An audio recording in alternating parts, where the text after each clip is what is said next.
अस्सलाम वालेकुम, this is मेरी फातिमा किशमिश। आज मैं आपसे बात करूंगी हमारी नाइट क्रीम के बारे में। ये एक ज़बरदस्त प्रोडक्ट है। इसमें तमाम वो चीज़ें मौजूद हैं जो हमें एजिंग को रोकने के लिए, दाग धब्बे छाइयाँ, जनरली आपकी स्किन को ब्राइटन करने के लिए मैंने एक ज़बरदस्त प्रोडक्ट बनाया। इसमें विटामिन ई भी है, कोजिक एसिड भी है जो आपकी स्किन को ब्राइटन लगता है। इसका जो टेक्सचर है वो ये देखें इस तरह का होता है। ठीक है, मैं आपको थोड़ा सा निकाल के भी दिखा देती हूँ और मैं आपको इसकी एप्लीकेशन भी बताती हूँ। ये देखिए, ये इसका टेक्सचर होता है। अगर आप देखें तो बहुत ही एक तरह की स्मूथ क्रीम है। ठीक है, और इसका आपने करना क्या होता है कि बेसिकली जब आपने साफ सुथरे चेहरे पे इसको लगाना है और ओवरऑल आपके स्किन में एक ब्राइटनेस आती है।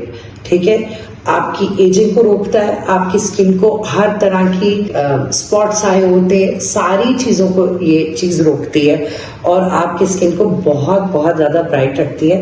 ये इसका टेक्सचर होता है और ये इस तरह लग के इसकी एप्लीकेशन होती है। तो ये देखिए कितना स्मूथली आपकी स्किन के अंदर पेनिट्रेट करता है। Thank you very much for watching. Allah Hafiz.